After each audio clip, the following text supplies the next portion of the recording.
Hello,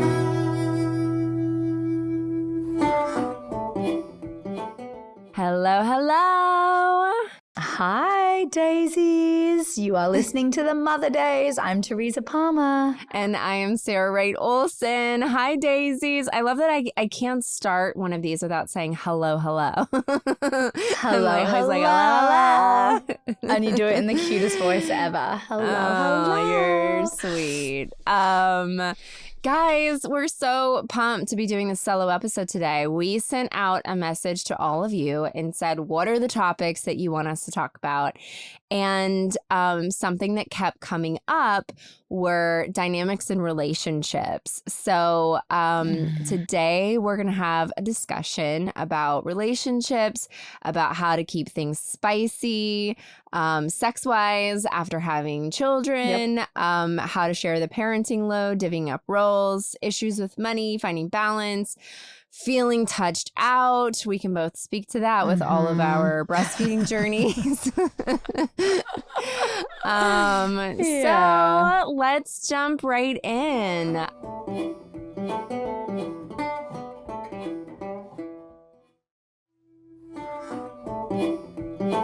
Okay, so where should we start? Let's dive in, Tez. Start us off here. Let's go into relationships. Let's go back to, maybe we go back to like that time when we're pregnant with our first and then we have baby and you have a brand new baby and you're in postpartum and you're navigating new motherhood and relationships. Yeah, I think I felt a bit of a shift myself the moment I was pregnant. Yeah. So not even when the baby arrived. I feel like there was a huge pivot from like us and together and we're building this life and getting pregnant. And Mark and I have an interesting story in that we were together and pregnant very rapidly. So we didn't actually have a lot of couple time before we did get pregnant. I realized he was my home and I always wanted to have babies at such a young age. So, and Mark had a child already and he was very ready to jump back into fatherhood. So I ended up pregnant, I'd say within 8 months. And immediately my focus shifted onto this baby and growing this baby. And I was so obsessed with reading books and learning things. And so I'm sure if you ask Mark, he probably felt the shift.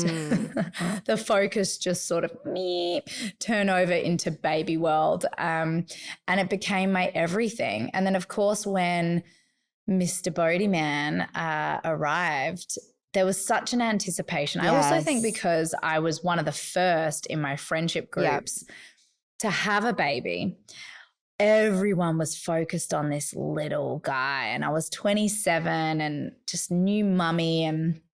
And whilst Mark was there, and was amazing and such a beautiful, wonderful support to me, I certainly had this almost tunnel vision with me and Bodhi. And it was about us and establishing a breastfeeding routine and just our way with each other in the world. And it became him and I. And I think I've done a much better job at including Mark since I had the first baby. But just it was so new to me and so exciting. And it was just like me and this little person and I was so in love. And I probably didn't consider how to fold Mark into that as much as I probably should have. And it can be kind of isolating, I think, for your partner if you're the one that's given birth and you're establishing a routine with the baby and you're learning how to meet their needs and you're breastfeeding and you have this relationship, this new relationship, and it's that same thing with the butterflies and the hormones are flowing and there's all this oxytocin, and sometimes it's really challenging in the postpartum period that you're just trying to survive. There's very little room to meet the needs of your partner. And I think what I've noticed in my relationship with Mark is that there is a tendency from my side to prioritize my kids and to focus on meeting their needs first and making sure they're okay and what's their schedule. And then second, I'll check in with Mark. What does he need? How are we doing together? Are there ways that we can take out time for each other? And then last, very last, would be my own self needs. So we always say in our book, the Zen Mama's Guide to Finding Your Rhythm Through Pregnancy, Birth and Beyond, that you can't pour from an empty cup. So as I've gotten older, I've realized that my priorities probably were out of order. And I should have tended to self as though I'm the trunk of the tree and the children are the branches, and my relationship first and foremost. But it certainly was out of order for a really long time. And I would say only now that my fourth child is a year and a half, I'm starting to think about ways in which I can prioritize my relationship with my man, my relationship to self. And that's really been my journey. And I'm the first person to put up my hand and say, I wouldn't look to me as like the example here, because I didn't nurture that relationship enough. And luckily, Mark is so loving and understanding and patient, and he didn't ask for much, but I could see that he would have these wobbles in our relationship. Like, what about me? What about us? And I'm so laser focused on the kids that oftentimes I would neglect his needs. What about you? I feel like you're maybe better in the balance area with your relationship than I have been. Well, I just think that you brought up a couple of really great points because, first of all, I think it's something that all of us go through in some capacity, because it is so different when you're bringing a new, human into the circle. I remember laying in bed with Eric when I was pregnant. I remember laying there, we were like, gonna fall asleep at night. And I was looking at him and I was like, oh my gosh, can you just imagine, like, in a matter of months, like, we're gonna have this little baby in bed with us, like right between us, right here.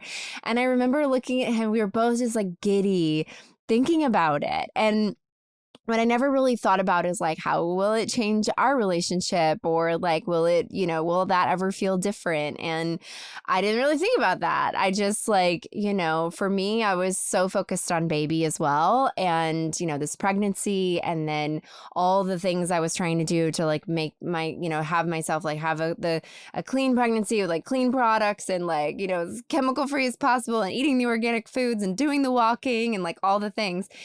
But, in postpartum, I had this amazing postpartum doula. Her name is Janet.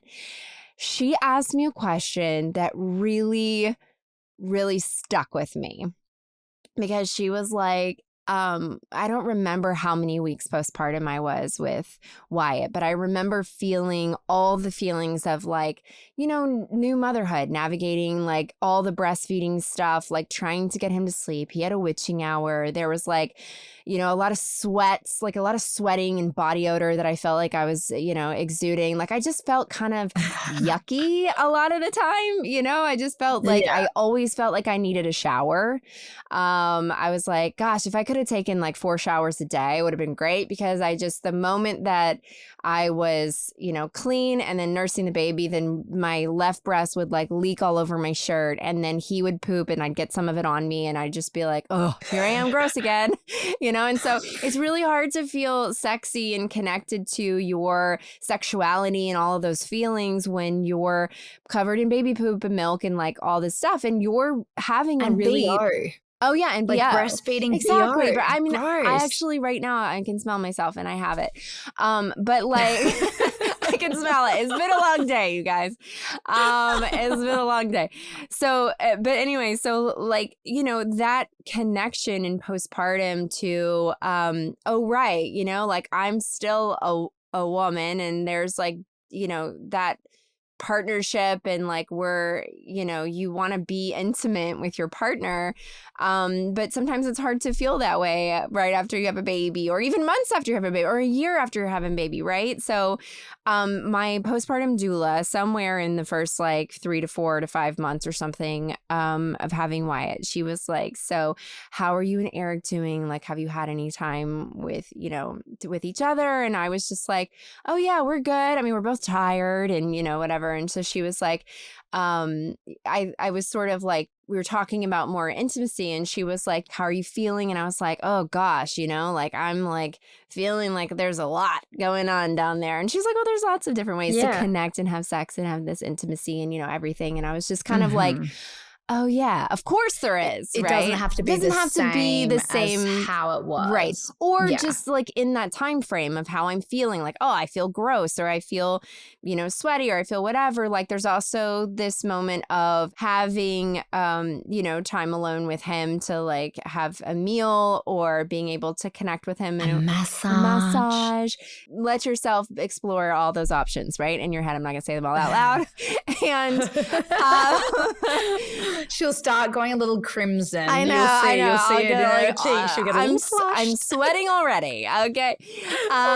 So anyway, but I appreciated her asking that question, because her and I were very close, and she'd helped me through so much, and I appreciated her checking in with me on like, how are you feeling? How's your relationship? Like, oh, do you feel like And so there's this amazing video that's going around right now of this woman. Tez, I feel like maybe you sent it to me, or maybe Anna sent it to me. But this woman who's like talking about their first postpartum checkup. Did you see this? Oh, you sent it to me. Okay, I sent it to you. So someone sent it to me. But you guys, we'll have to like repost it or find it or something, because it's really funny. So the girl like goes into her first postpartum checkup, and her doctor's like, oh, how are you doing? And and it's like her sitting there like holding the baby, and she was just like, yeah, I'm good. And then and then her brain is like, it's her as her brain, and her brain's like, that's a lie, and it's just like, to me it's like so funny. She goes through like all like, what are you gonna do for contraception? And she's like, what you're gonna like, her vagina now, it's like sitting there, and she's her vagina, and there's all these band-aids on her face, and she's like, wait, nothing is coming anywhere near here, is there? And anyway, it just made me laugh so hard, because I just remember in those like first 6 weeks, first few months, where I just felt like really vulnerable, and like all of that area, like everything felt like it was kind of afraid. And that was something that we talked about in one of our first Mommy and Me classes, was like that first time you have sex again, intercourse, right? Goodness. And it feels it's so, especially if you're a woman and you tear during your birth. I tore with my first baby. And that first time going back, I was like, Mark, pretend I am a virgin, and literally, please just, it's about communication with your partner. Like, totally. Just be like so gentle, so soft, like really create that environment with your partner where you can just talk about it and be like, oh, I'm feeling a little bit nervous, and it's still sore, and I don't know what this is like after having had a baby. And I just kept being like, okay, just treat me like I'm a virginal princess, and I just like, everything's very delicate. Are we role-playing, or? Are we? Well, look, we do enjoy a little bit. But I'm the open book here, Sarah. That's true. That's true. I love it. I love it. Goodness. Lay it on us.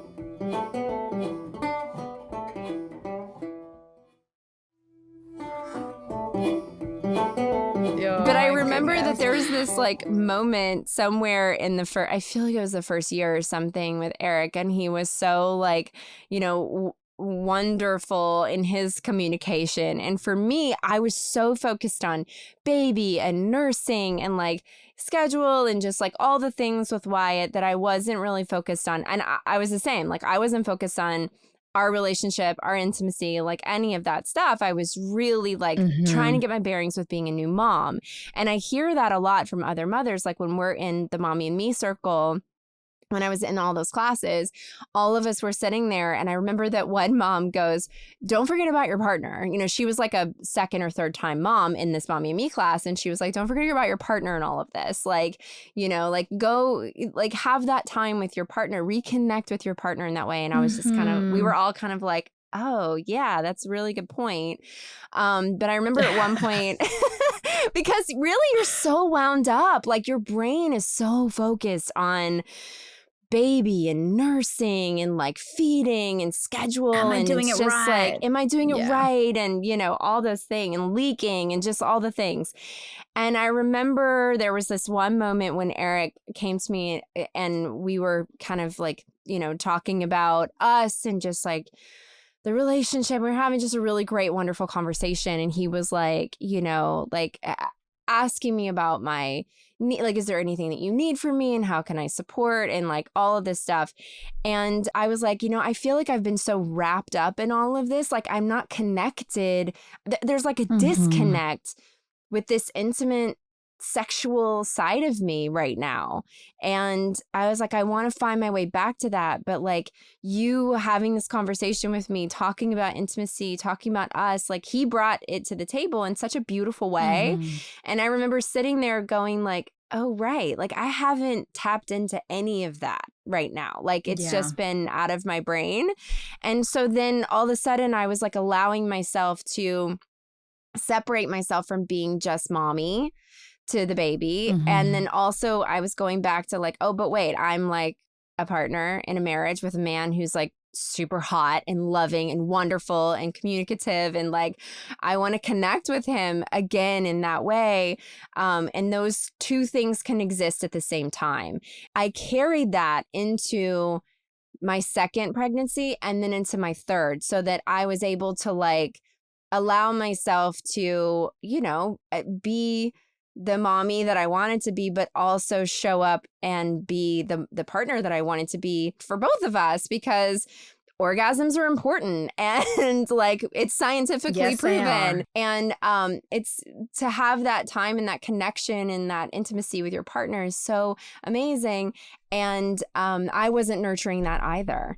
And so, and he brought it to the table in such a great open way of just asking me how I was feeling and all of this. And I was like, I feel sweaty and leaky and yucky and all these things. And he was like, and you're not. Like, God, you're amazing and blah, blah, blah, you know? A lot of partners, especially when I'm talking to my girlfriends and most of them have male partners, they were saying they're really, it's hard to like crack open the communication and like get there on a deeper level. And I had a girlfriend who was like, not having sex with my man, he is taking that as rejection. He is taking it on as, oh, she's not attracted to me anymore. Yeah. She doesn't want to be with me anymore.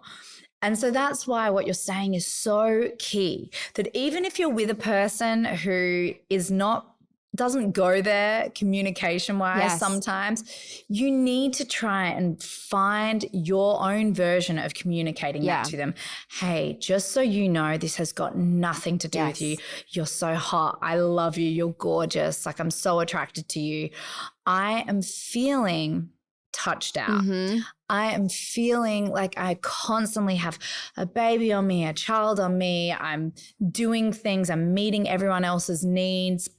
At the end of the day, the last thing I feel like doing is having someone else come into my intimate space and touch me. So this is how I'm feeling right now. And I am figuring out the ways to get myself back to a place where I want to rekindle that physicality with you. But having the conversation with your partner is so key. Rather than just getting further and further away from each other intimacy-wise and physically, because all of a sudden it'll be a year and you haven't been physical or intimate with each other. And you always, like, each person in partnership, you know, you're two different people and you're trying to be in partnership together, and you've all got different ways of being in the world and how you relate and how you communicate. And you will have created your own narrative about the reason why your partner isn't being intimate with you and vice versa. Such a good point. Yes. And they'll make up their own like, oh, it's because A, B, C, and D. So if you fail to talk about it, that separation is going to get further and further and further apart. So talking about it is key, even if it feels uncomfortable, even if you're like, oh, I'm embarrassed that this is how I'm feeling. Totally. And I just like, I'm not feeling sexy. And there are ways that you can rekindle it. I am going to go out there and speak to so many other women who I know are in the same situation as I.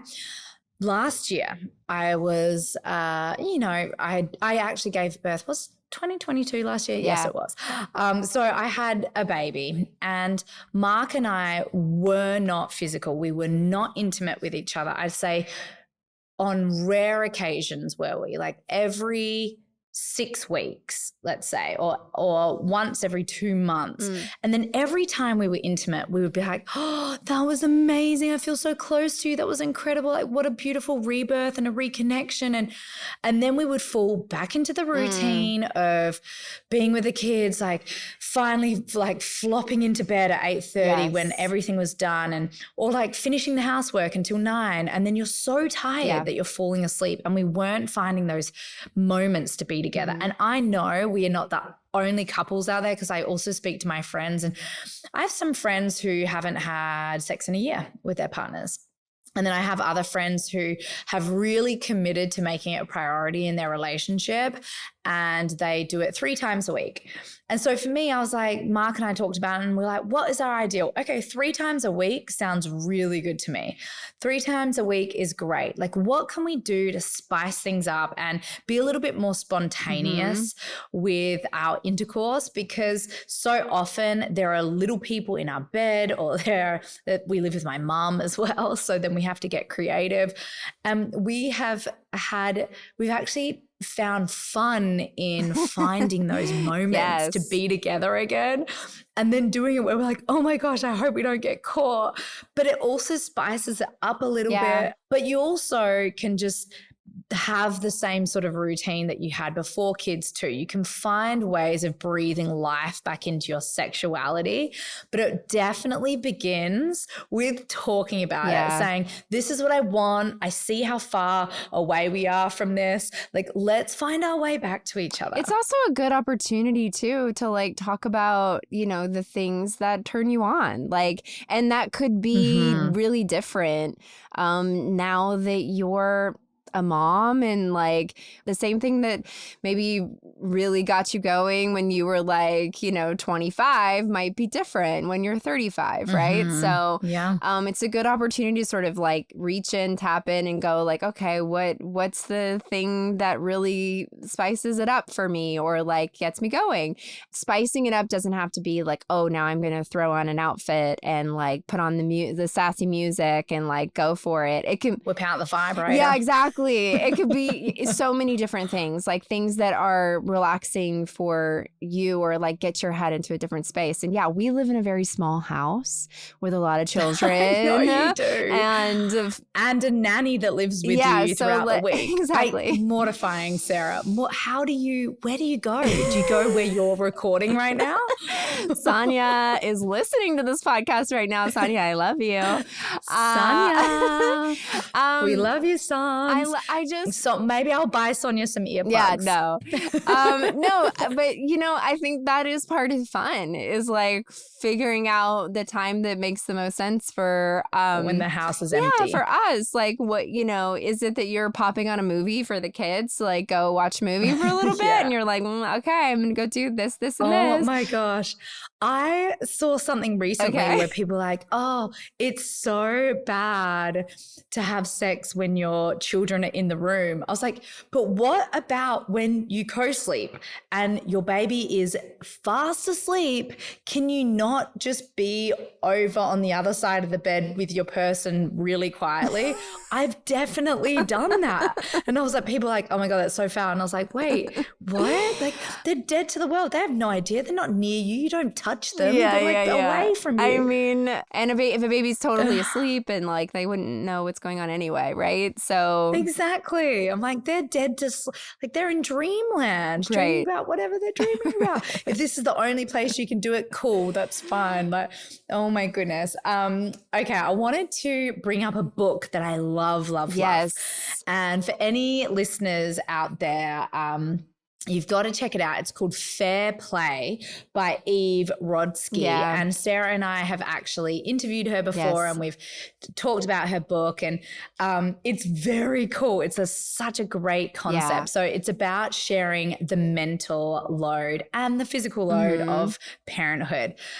So she has this great card game. So each card has something on it, like folding laundry and like feeding the pets, and then another card will be like doing the dishes, and another one will be making the bed. And so it's a bunch of domestic duties, and it eliminates any of those internal frustrations that you have with your partner, where it's like, I'm doing way more around the house and you're doing less. And one of the things that we know about partners is oftentimes they talk about how we nag them. Like, could you please do the dishes?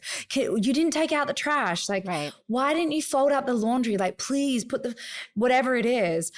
I hear it time and time again how like partners are always saying, oh my gosh, my other half is nagging me to do chores around the house. So this eliminates that conversation, because you get to take responsibility. You take the cards that you are in charge of in your household. And I really loved the actual physical representation of the jobs, seeing the names of them on the cards. And you can see how long your pile is and how like smaller your partner's pile is.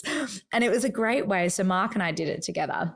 And it was a great way to see like, oh, these are all the things I take care of, including like bathing the children. And, you know, my husband is the chef of the house. So I do the baking and he does the cooking, but I bake, once a week. Yeah.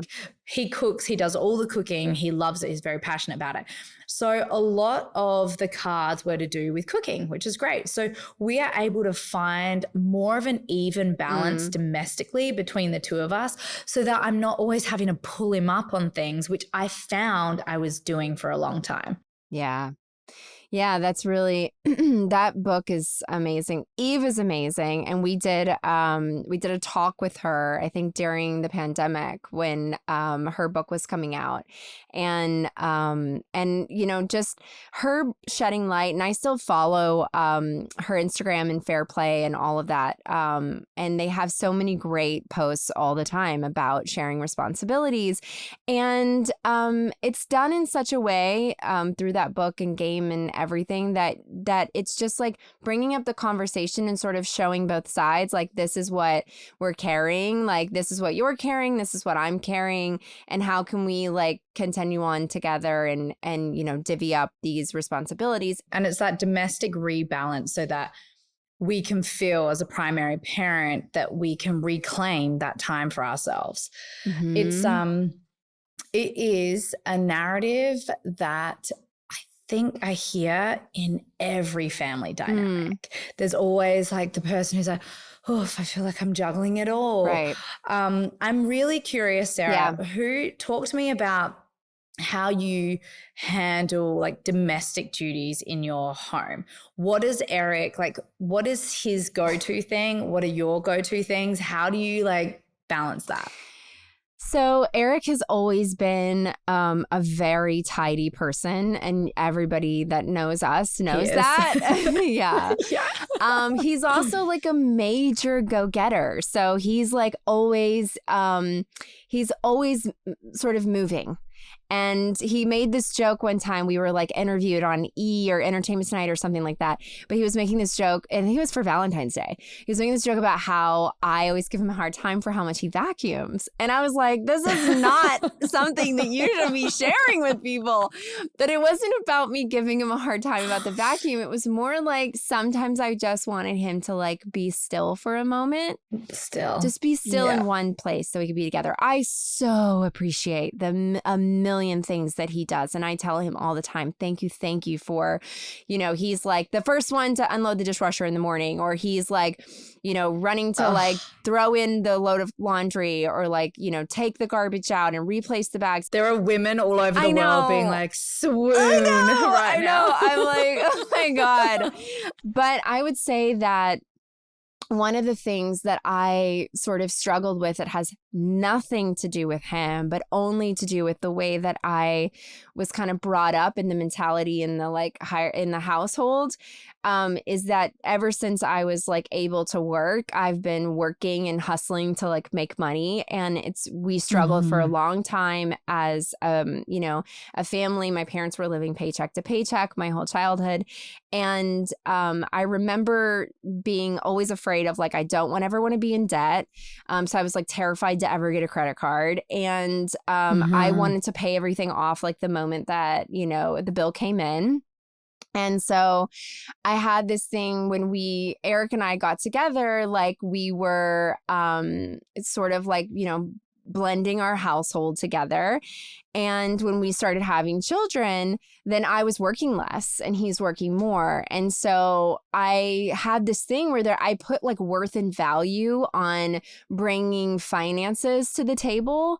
And he never did. He was like, what you're doing is so amazing, and being there for our children and like birthing these babies and like, during this time, nurturing them and having this pregnancy. And yes, so he was always like, don't feel like you have to rush out and just take like any job that comes along in, with like acting or whatever.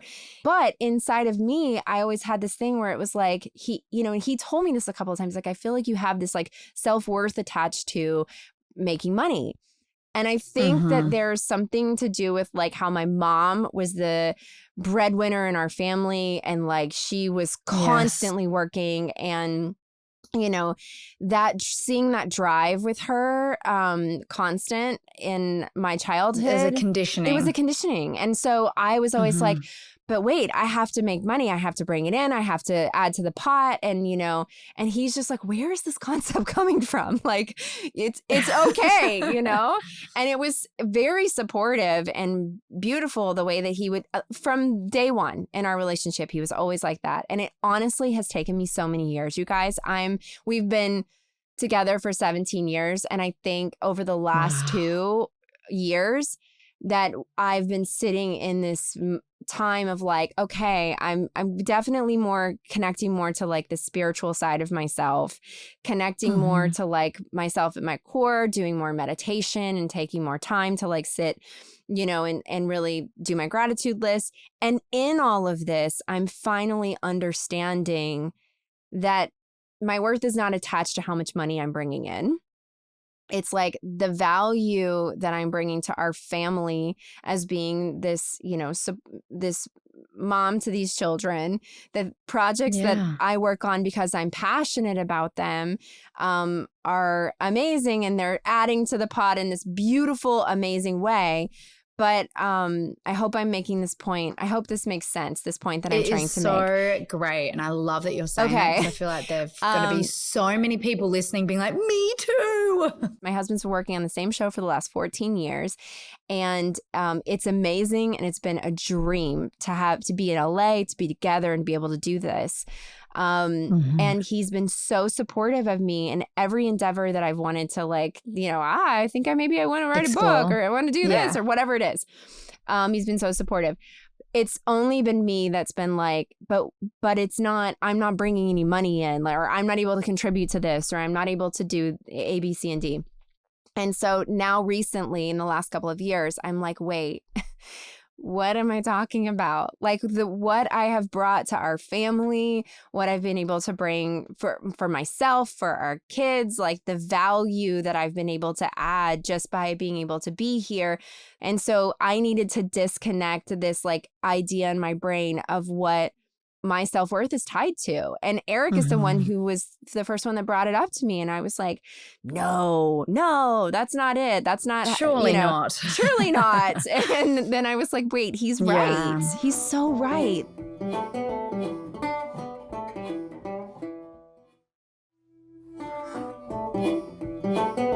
There are so many things like that from our childhood, like these leftover little nuggets of things that you're like, where does that come from? Where's that feeling stemmed from? Because I always think of it like this, like you wouldn't look at me as a primary parent or one of your other friends as a primary parent and be like, oh, well, they're not doing enough. But we do it to ourselves. Yes, we do. We always do it to ourselves. But then we put everyone else around us like in these shining lights. Like, oh my gosh, what an amazing mom. And they're doing so much. And wow, like their home life is so like rich and beautiful and fruitful.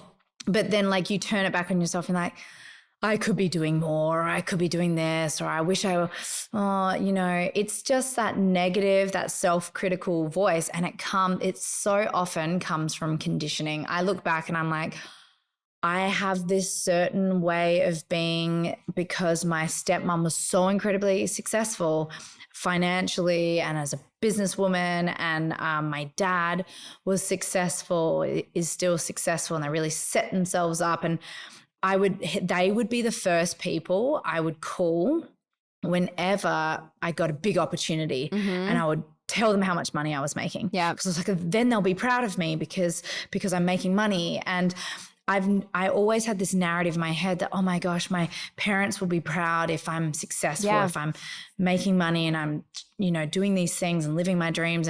But I've noticed since I've had children, I was always like, I would be nervous to tell them that I was pregnant because in my head as business people, I'd be like, oh no, my parents are going to be so disappointed that I'm not just working. And the joy that they get from from their grandchildren, my children, is so, I see it, it's so palpable. I see it in their face. And I see it, the way they light them up. And my dad actually said to me, which I never thought I would hear from my dad, but he said to me about 6 years ago, he's like, well, really, happiness is the new money. And I was like, Dad, what? Wow. And he was like, well, it's just about being happy. And, you know, and for my dad, it was like bird watching and, you know, being with these little animals. And I can see that he's so proud of me as a mother. And I see my dad gets really teary easy. And it's so meaningful to me because he's like a self-proclaimed stoic. So he wouldn't generally like feel a lot of big emotions, like good or bad, like growing up. And like recently he's getting older and sort of softer, and I'm seeing these like feelings coming out of him, and he gets teary-eyed looking at the kids, and I'm like, oh my gosh, he's really proud of the fact that I'm a good mom. And I don't have to just sit here and talk about business with him. Like he really values this. But it's like relearning, isn't it, for ourselves, because we're relearning these lessons that subconsciously we like are ingrained in us because we saw our parents be a certain way, and we think, oh, we've got to follow suit. And it's one of the great things about life is just like we get older and we evolve, and we can look at our patterns and figure out where they come from. And generally it stemmed to some sort of experience we had from 0 to 17. And I love that. And then it manifests itself in our relationships too. And the way that we are in partnership and in relationship oftentimes has to do with like how we saw our parents in relationship, and you know, what their experience was and what that dynamic was. There's these little imprints on us that we don't necessarily notice until they come out in different ways, and we're like, oh whoa, that's interesting that I behave in that way. So yeah, I love that you shared that, Sarah, because I've recognized that in you before. I'm like, you are the greatest mother in all the land in my eyes. But I know that you have this critical voice of like, what can I be doing? Like, what more can I be doing? But you're in such a beautiful place of like self-reflection that you're like, actually, I'm doing so much. I mean, I think it's like, you know, I grew up in a very religious household, and, you know, I think for some time in my like teens, after being in this very religious household, household, I sort of flipped the other side of things where I was like, I'm not going to church and I'm not going to, yes, I believe in God, but I'm like, there was this like, 180 that I was doing, where it was just such a Southern Baptist religion, and it was just very absolutism religion. And I struggled with some of the like things that, that they didn't believe in, like homosexuality and, things like that. So I had a really hard time with that. And so I went the other way. And then I sort of found myself trying to navigate back to a place of like having my own like spiritual relationship with God and, being able to like have this connection. Of course, I believe in God and I believe in the universe and my team of light and like my guardian angels and all of these things. And so how do I find this time for this connection? And it's only been in the last couple of years that I've really started to sit in it.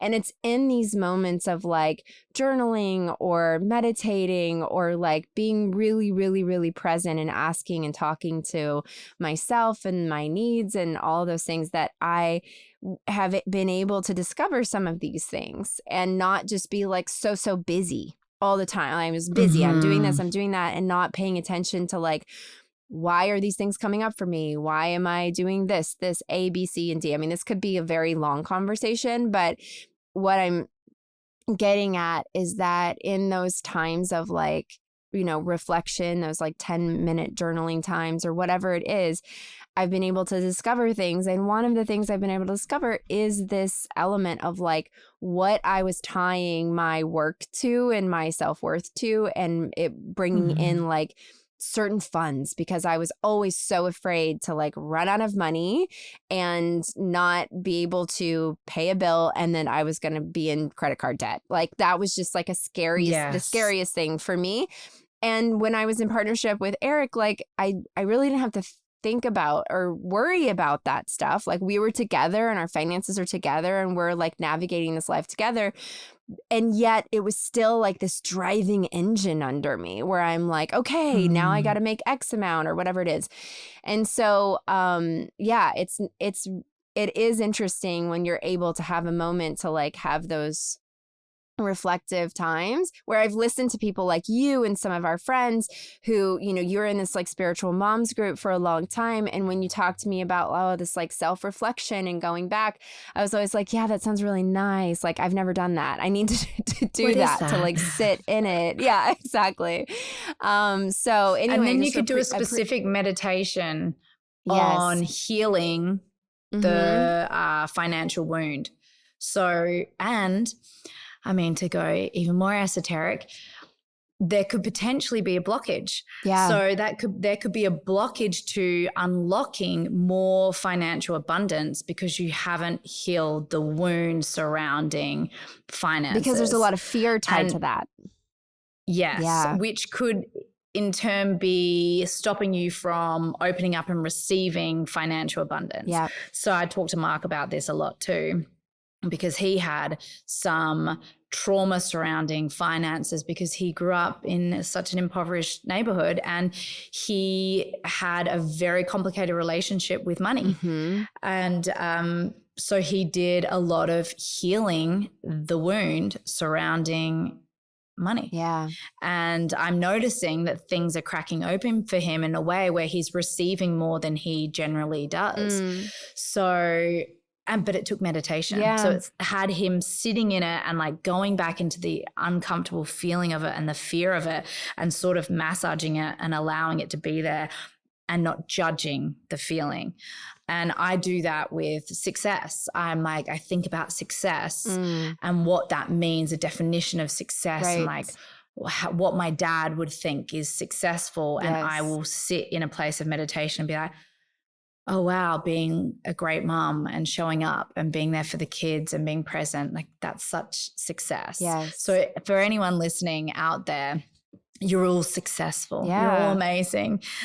Keep going, you guys, because you're all doing such a wonderful job. And I think at the end of the day, whenever I boil it down in terms of being in a relationship, it is about vulnerability, being truly revealing and intimate with your partner, self-love, and you can't pour from an empty cup. Yeah. So, and having these conversations about communicating with your partner about all this stuff, even the stuff that feels kind of like is a little embarrassing or is a little whatever. When you bring this stuff up with your partner, it's amazing how quickly those like those like anxious, nervous feelings of whatever that is kind of melt away, and we make things dissipate. we make things so much bigger in our heads than what they are in reality when we're sort of like stewing over something.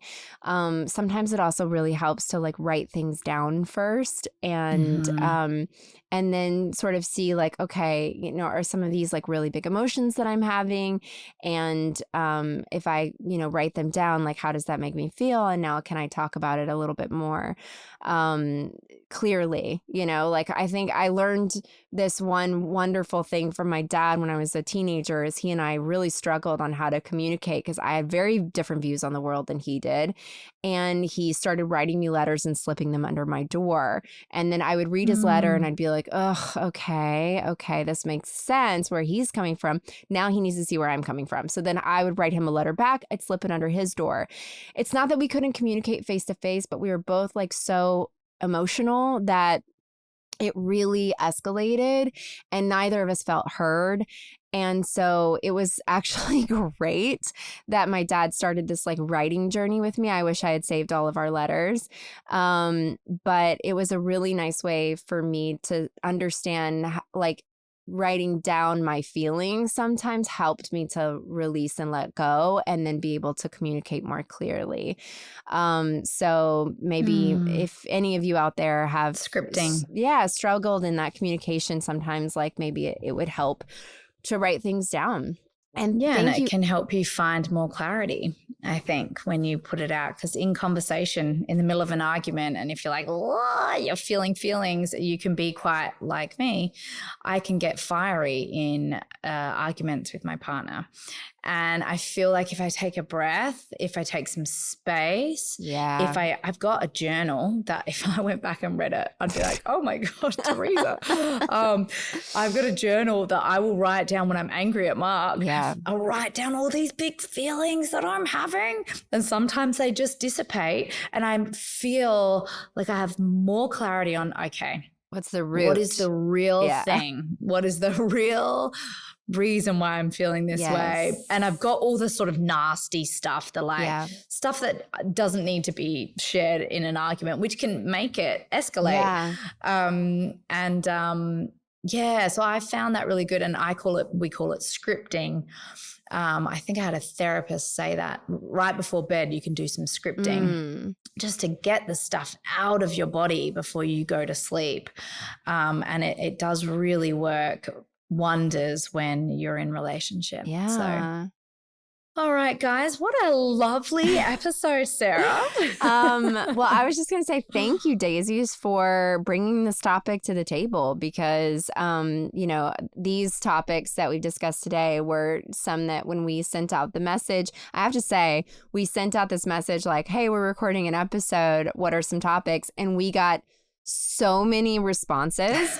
So we definitely have ideas for the next few solo episodes. So if this was not one of the things that you wrote to us, guys, don't worry. We have them all. And we definitely are going to cover the topics that you asked about. There were some fantastic ones. And but this one, Teresa suggested that we hit on. And it's really great because I think it's stuff that, you know, even 17 years later in a relationship or like 3 kids later for me, 4 kids later for Teresa, it's stuff that we're still navigating and we've definitely figured out how to navigate a little differently than when we first started having children. And I think it's really so true. Yeah, it's really been helpful after that first time around. Like I was able to, you know, Hillary Duff said this in her episode, I think it was Hillary, but getting back to yourself a little bit quicker with the second baby or the third baby, I was able to find my way back to me as apart from being a mom a little bit quicker the second time around. But maybe if I had known, about this part of it, I would have woken up to like, oh yeah, right. So anyway, thank you, Dazeys. We love you. You can find us on Apple Podcasts, Spotify, or wherever you listen to podcasts, and we will see you next time.